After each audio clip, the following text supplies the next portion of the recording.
আপনি কি জানেন এই রাস্তা তৈরি করতে কত টাকা খরচ হয়েছে, অথবা ঢাকা থেকে সিলেট যেতে বাস ভাড়া আসলে কত লাগে, আর কোন ট্রান্সপোর্ট সবচেয়ে জনপ্রিয়? আজকের ভিডিওতে আমরা সব কিছু দেখাবো একদম শুরু থেকে শেষ পর্যন্ত। এই জার্নিতে আপনি দেখতে পারবেন শহরের ব্যস্ততা ছেড়ে কিভাবে ধীরে ধীরে প্রকৃতির সৌন্দর্যের মধ্যে প্রবেশ করা যায়। বিশাল মেঘনা নদী, সবুজ ফসলের মাঠ, গ্রাম বাংলার জীবন আর সিলেটের পাহাড়ি পরিবেশ সব কিছু থাকছে আজকের এই ভিডিওতে। আজ আমরা যাচ্ছি জনপ্রিয় একটি ট্রান্সপোর্টে করে, আর পুরো যাত্রার অভিজ্ঞতা আপনাদের সাথে শেয়ার করব লাইভভাবে। পাশাপাশি জানাবো এই মহাসড়কের ইতিহাস, নির্মাণ খরচ এবং যাত্রার গুরুত্বপূর্ণ তথ্য। ভিডিওটি শেষ পর্যন্ত দেখলে আপনি বুঝতে পারবেন কেন ঢাকা টু সিলেট রাস্তা বাংলাদেশের অন্যতম সুন্দর গুরুত্বপূর্ণ হাইওয়ে। তাই ভিডিওটি স্কিপ না করে পুরোটা দেখুন, কারণ সামনে এমন কিছু দৃশ্য আসছে যা সত্যিই আপনাকে অবাক করে দেবে। চলুন তাহলে শুরু করি আজকের Dhaka to Sylhet highway journey. Dhaka থেকে সিলেট মহাসড়কের ইতিহাস বেশ পুরনো। মূলত পাকিস্তান আমলের সময় এটা রুটে প্রথম সড়ক যোগাযোগ শুরু হয়।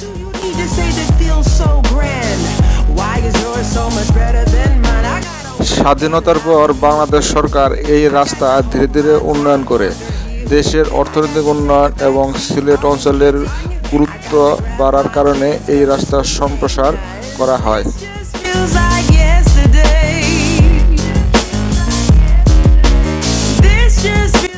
2000 সালের পর থেকে এই মহাসড়কে আধুনিকরণ করার কাজ শুরু করা হয়। পরবর্তীতে 4 লেন করার পরিকল্পনাও নেওয়া হয় যাতে যানজট কমে এবং যাতায়াত দ্রুত হয়। বর্তমানে ঢাকা সিলেট মহাসড়ক বাংলাদেশের অন্যতম ব্যস্ত সড়ক হিসেবে পরিচিত।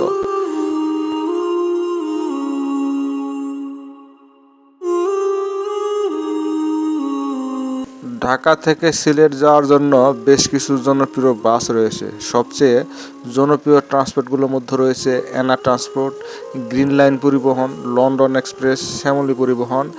এর মধ্যে এনা ট্রান্সপোর্ট যাত্রীদের কাছে সবচেয়ে জনপ্রিয় এবং নির্ভরযোগ্য হিসেবে পরিচিত। এনা ট্রান্সপোর্ট সাধারণত সময় মতো সার্ভিস এবং আরামদায়ক সিটের জন্য বেশ পরিচিত।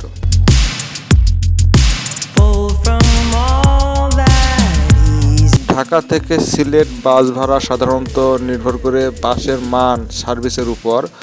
নন এসি বাস ভাড়া 600 থেকে 750 টাকা, এসি বাস ভাড়া 1200 থেকে 1800 টাকা, বিজনেস ক্লাস বা ভিআইপি বাস 2000 টাকা পর্যন্ত হতে পারে।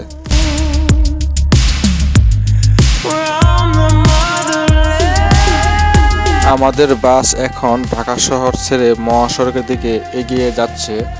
শহরের ব্যস্ততা, যানজট এবং কোলাহল ধীরে ধীরে পিছনে ফেলে আমরা প্রবেশ করছি শান্ত প্রকৃতির দিকে। ঢাকা ছাড়ার পর প্রথমেই চোখে পড়ে শিল্পাঞ্চল এবং জনবসতি দৃশ্য।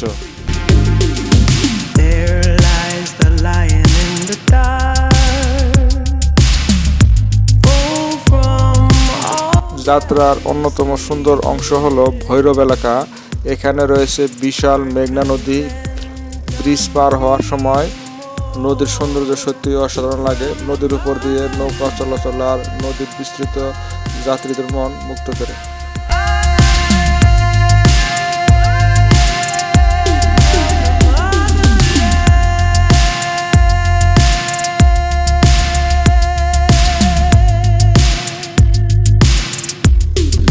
এই অংশে রাস্তার দুই পাশে বিস্তীর্ণ সবুজ মাঠ, ধানের জমি এবং গ্রাম বাংলার জীবন দেখা যায়। এখানে প্রকৃতির সৌন্দর্য অনেক বেশি চোখে পড়ে। ছোট ছোট গ্রাম, বাজার এবং মানুষের স্বাভাবিক জীবনযাত্রা এই রাস্তার অন্যতম আকর্ষণ। বেশিরভাগ বাস মাঝপথে একটি নির্দিষ্ট রেস্টুরেন্টে থামে। এখানে যাত্রীদের বিশ্রাম নিতে পারে এবং খাবার খেতে পারে। সাধারণত দেশীয় খাবারও পাওয়া যায়।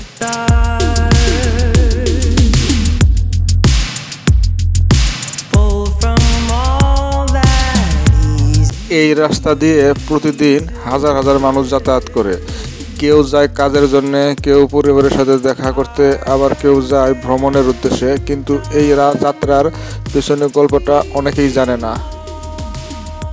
ঢাকা থেকে সিলেট যাওয়ার এই মহাসড়ক বাংলাদেশের অন্যতম গুরুত্বপূর্ণ এবং ব্যস্ত একটি সড়ক পথ। প্রায় 240 থেকে 250 কিলোমিটার দীর্ঘ এই হাইওয়ে রাজধানী ঢাকা থেকে শুরু হয়ে নরসিংদী, ভৈরব, ব্রাহ্মণবাড়িয়া, হবিগঞ্জ হয়ে সিলেট শহরে গিয়ে শেষ হয়।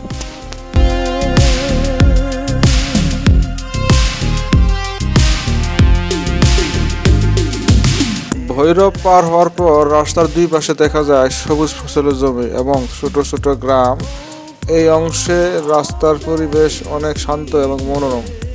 বন্ধুরা, আজকের এই ভিডিও হাইওয়ে রোডের মাঝেই শেষ করে দিচ্ছি। পরবর্তীতে দেখা হবে অন্য কোনো ভিডিওতে, অন্য কোনো স্থানে। সে পর্যন্ত ভালো থাকুন, সুস্থ থাকুন। আর বন্ধুরা, চ্যানেলটি সাবস্ক্রাইব করতে ভুলবেন না। ধন্যবাদ।